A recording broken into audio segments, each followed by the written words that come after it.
Around Dodge City and in the territory on west, there's just one way to handle the killers and the spoilers, and that's with a U.S. Marshal and the smell of Gunsmoke.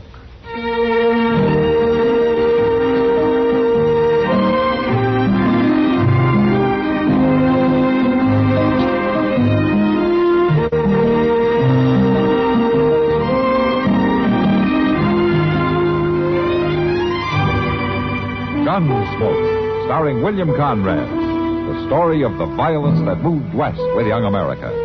And the story of a man who moved with it. I'm that man. Matt Dillon, United States Marshal. The first man they look for and the last they want to meet. It's a chancy job, and it makes a man watchful. And a little lonely.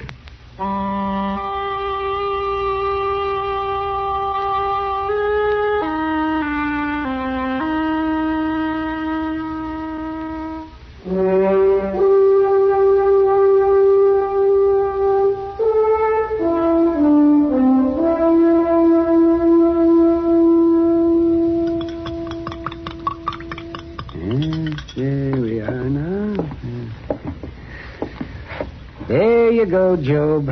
Drink her down. Yeah, but what's in it? It's just something that tastes bad, so you'll remember a doctor's been here. Hey, go ahead, drink it.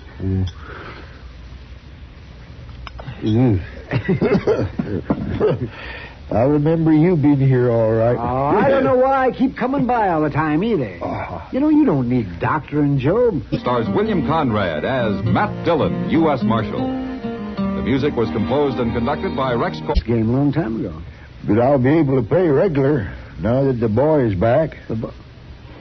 You mean Tad's back? Sure. He come in day before yesterday riding up like he just been to town for the mail. Instead of being gone 4 years. Well, what, he say where he'd been? No, Doc, he didn't. But it don't matter none now that he's home. Oh, say, it'll do you a lot of good having Tad around. Yeah, that's a fact, Doc. Well, I just about given up being out here alone all the time. Didn't seem like it was worth keeping going. Well, a man should never do that, Job. Well, sure not. But a man's wife dies and his boy lights out. Seems there weren't nothing left. And I just got punier and punier. It's going to be different now, though. I hope so. Well, I got to be getting along now. Thanks for coming, Doc. Oh, say, Tad's outside there someplace. Why don't you stop and see him? That boy sure growed up man-sized. Yeah, you bet, Job. I want to see him. Goodbye. Bye.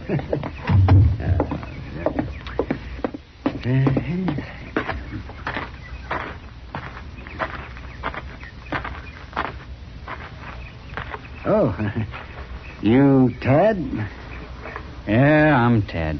Well, it's been quite a spell since I've seen you, lad. I'm Doc Adams. I remember. I just been with your pa. I seen you drive up. Yeah, well, I thought you might like to know what shape he's in. He's crumbling, like everything else around here. Well, you know, you can help him. You know, it's a good thing you're home, Tad. How do you figure? Well, there's not much that I can do for him. He's old and he's tired and he's just about worn through. Well, but you can do a lot for him. You mean you want me to nurse him? No, I don't want you to nurse him. but you can do the chores for him, or you can keep the place going. And most of all, you can talk to him. Talk to him? Yeah, that's right. That's mostly what I've been coming around here for. To give him somebody to talk to once in a while. Now, look, Doc, I ain't his little boy no more. I ain't going to hold his hand. Well, I don't remember asking you to. Maybe not. But if you think I come back here to take care of a broken-down old man and a broken-down farm, you got another thing coming. What did you come home for? I come home because I didn't have nowhere else to go. But I'm taking care of that right soon.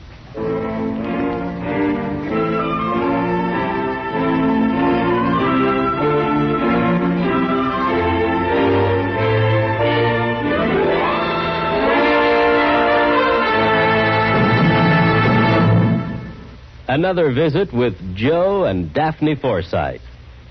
Ooh, ow, ouch, ooh. What's wrong, Joe? Daphne, have you been using my razor again? Just a little.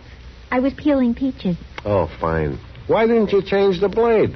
It feels like you've been sharpening pencils with this thing. Now, just a minute, buddy.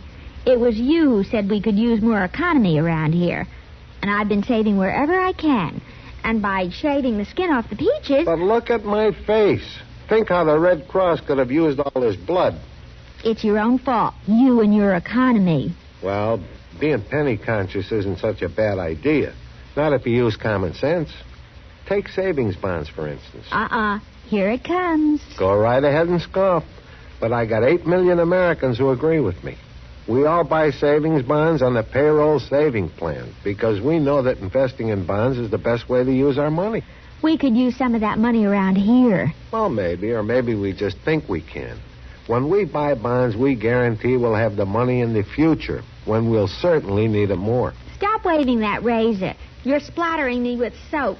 Well, I don't mean to get excited, but who wouldn't? Where else can a man make an investment that's guaranteed to pay off $4 for every 3? And guaranteed by the credit of the whole U.S. of A. So there. Bravo! Bravo! All right. Now let me change the blade and get back to shaving. I think I'll stay and watch. Why? Because you're so cute when you cut yourself. Oh, fine.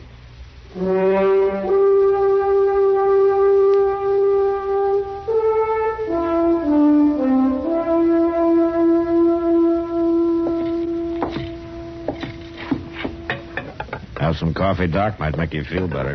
Well, I don't know. Chester make it? Yeah. That'd make me feel worse. But I guess I'd rather have dyspepsia than the problem Job's got. All right, pour me a little bit. Okay. Job's boy, huh?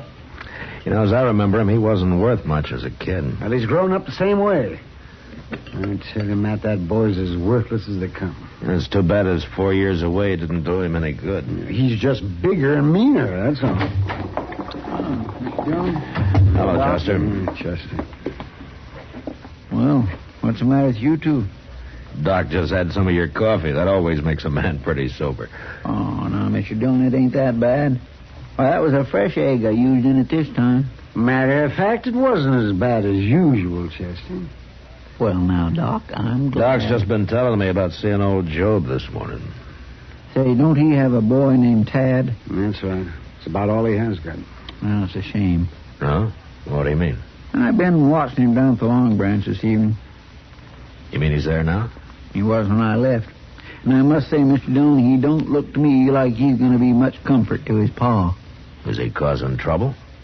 Well, not trouble exactly. He's just bellying up to the bar, swilling down drinks, and acting like he wants everybody to know how big and growed up he is. Well, he'd be in trouble if anybody treated him that way. That's just what I think, Doc.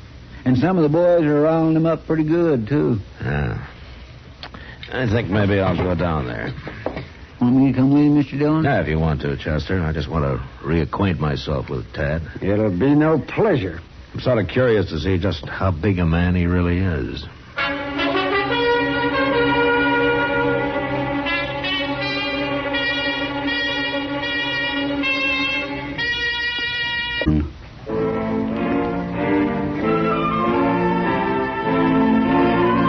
You move over, mister. All right, boy. There's room for both of us at the bar. Just don't crowd me. Ain't you Job Harley's boy? Yeah. Hear your pa's been feeling poorly lately. Getting any better? I ain't noticed. He's real sick, ain't he? He's done. The place is done. Well, good thing you come home. You can look after him a little bit. That any of your business? Just sort of figured.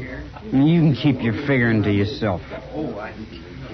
Every low-living bum in town thinks I come home to nurse the old man. Now, easy, boy. I quit being a boy when I left here, mister. I've been doing man-sized things for 4 years. Why don't you shut up? Shoving me. And straighten yourself up out of my drink. Go on now, get. I'll show you. Oh, I said... Shove me, will you? You're gonna die for that, mister. Right now. All right, hold it there. What? Drop the gun. Now, you stand back. I said drop it. Blast you! Pick up the gun, Chester. Yes, sir. Give me that! You stand where you are. All right, Tanner, what happened here? Why, I shoved him, Marshal. Why? Because he's a mean, ornery, no good, and I got tired of listening to him talk, that's all. I got a right to have my gun. Here, now you simmer down. You're Tad Harley, aren't you? How do you know? I've been hearing about you. Listen, Marshal. You got some special trouble with Tanner here? He's been crowding me just like everybody else in this town. Oh, about what? About the old man. About how I should be looking after him. Now, what's wrong with that? It ain't what I come here to do, that's what's wrong with it. And it ain't nobody's business what I do. Not as long as you mind your own, it isn't. You got no call to tell me what to do, Marshal. I'm not telling you what to do. I'm telling you what not to do. You gonna give me back my gun now? All right, give it to him, Chester. Well, I don't... All right. Someday this town's gonna find out about me. Find out good.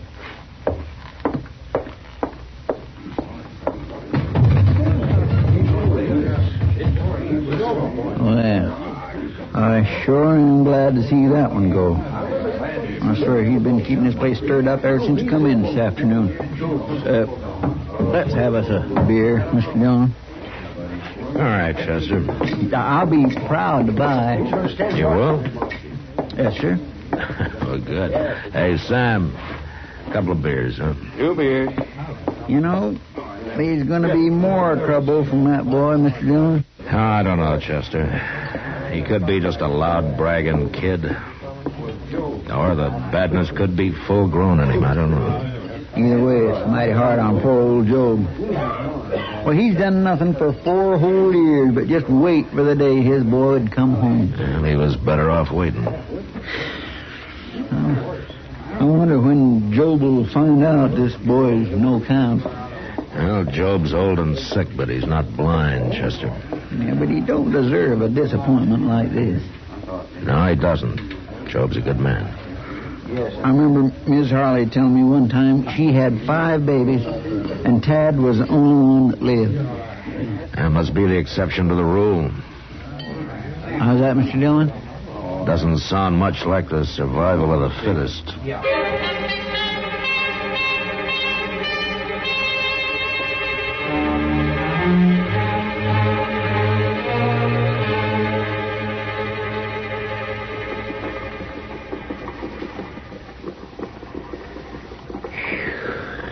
I swear it's so hot. Man works up a sweat just whittling. With the sun burning down like this, Mr. Dillon, makes it hard for a body to remember the cold and shivering misery of the wintertime, don't it? You suffer pretty bad in the winter, don't you, Chester? Well, I guess I don't exactly suffer. But wouldn't you think there'd be some way of taking some of this heat and packing it away so as you could spread it around in the wintertime? You work on that, Chester. We sure don't need it all today. Yeah, that's a fact. Say, you know, then maybe they could save up some of the cold of the wintertime and use it on days like this. I'm going to spell you a riddle, Chester. Hmm? They already do that. They do? Sure, in our ice house. In the... Sure, in the ice house. Sure enough they do, don't they? Look, ain't that Lynn Baylor riding up there? Yeah. Hello, Marshal. Chester? Hello, Len. Oh, Lan. Say, Marshal, I just come by Job Harley's place. He's awful anxious to see you. Oh, what's the trouble? He didn't tell me, Marshal. He just said to ask you to come out there right away. Oh, my. I hope that boy of his ain't been acting up none. Well, I better go out there and see, I guess. You watch the store, will you, Chester? Yes, sir, I will, Mr. Dillon.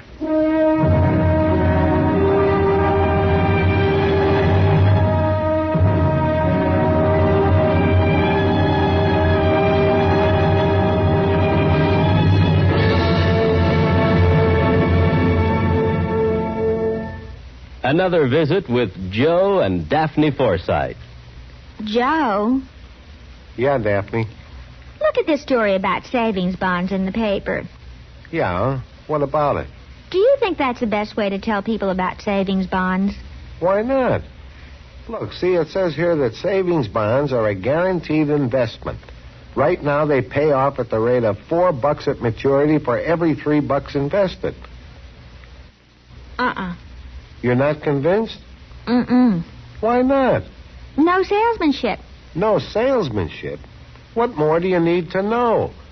Why, right now, more than 8 million Americans are buying saving bonds regularly through the payroll savings plan. So? So what? That's what I say. So what? Now, look, Daphne, if millions of Americans are convinced that saving bonds are their best investment, not only financially, but for the future of their country, what the heck is bothering you? Well, I think they could sell a lot more with salesmanship. You know, slogans and jingles.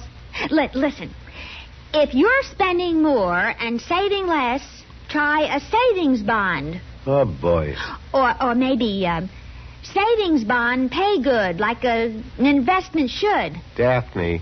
You get a lot to like in a savings bond. Interest, earnings guaranteed. Wow. Well, did I sell you? Yeah, but I forgot what it was you were selling. Savings bonds. I'll take 100. Oh, Joe.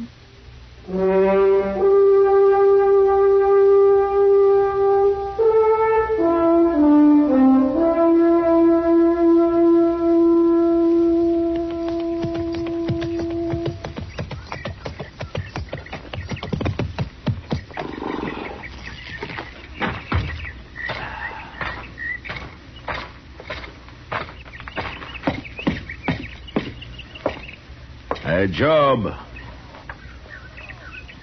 Hey, Job. Matt Dillon. Yeah. Come in, Marshal, come in. Hey, you got trouble out here, Job? Sure, I'm glad you could come out, Marshal. Been wanting to see you. Oh, what about it? Sure is a bright, hot day, isn't it, Marshal? Yeah. I don't take to the heat as well as I used to. Job, you didn't call me out here to tell me it's hot. What's on your mind? Is it about your boy? You seen him, Marshal? Yeah, a couple of weeks ago. At the Long Branch. He's growed big, ain't he? Too big, maybe, Job. Is he here? He's gone off. You know anything about raising boys, Marshal? Yeah, it's a little out of my line, Job. Well, a man wants his boy to carry on all the good things he's got, none of the bad. Yeah? That's a pretty big order, isn't it? But that's what a man wants for his son. To be good. To be better than he was. Some boys never grow up to be the men their fathers were, Job. It ain't easy raising them. A man don't want to mother his boy to death, nor ride herd on him too much neither. You gonna tell me something, Job?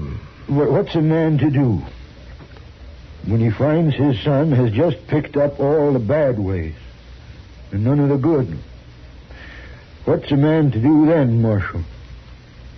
Let go of him, Job. But a man's son, Marshal, he's carrying his name.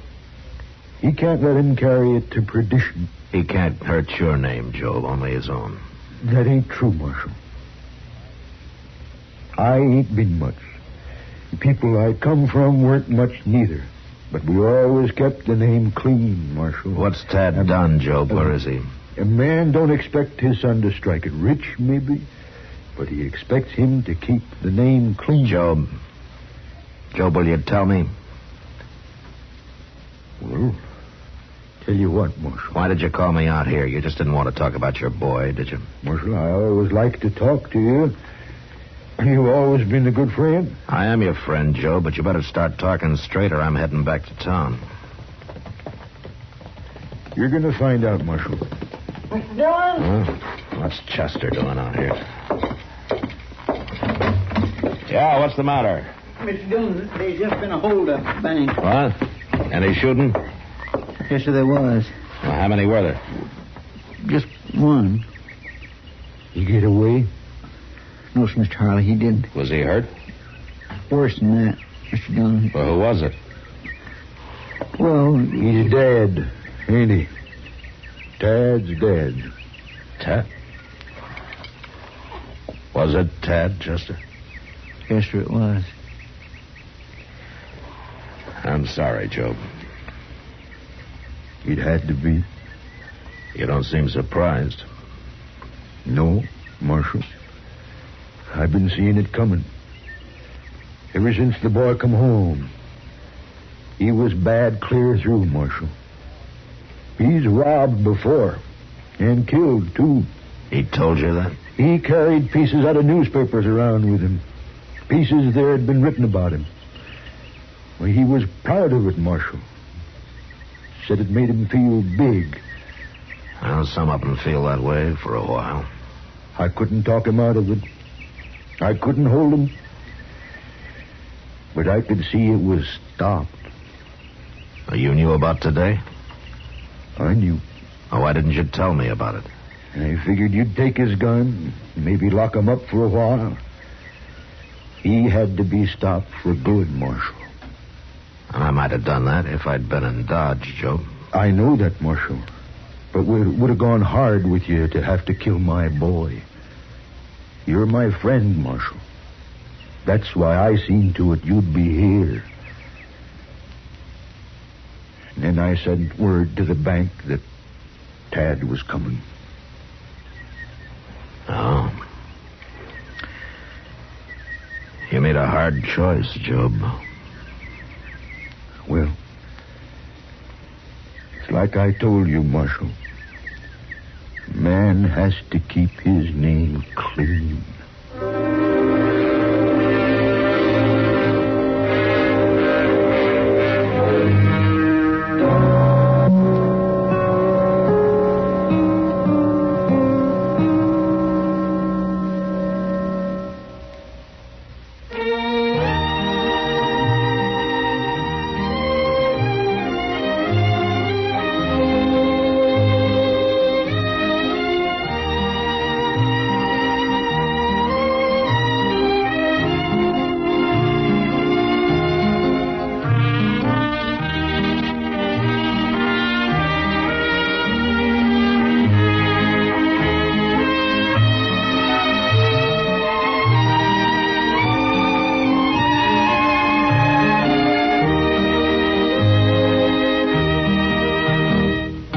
Gunsmoke, produced and directed by Norman Macdonnell, stars William Conrad as Matt Dillon, U.S. Marshal. The script was specially written for Gunsmoke by Les Crutchfield, with editorial supervision by John Meston.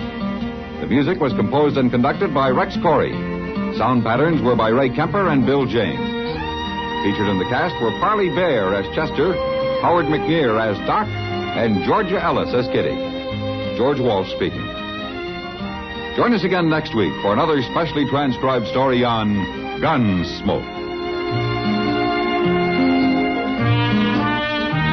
This is the United States Armed Forces Radio and Television Service.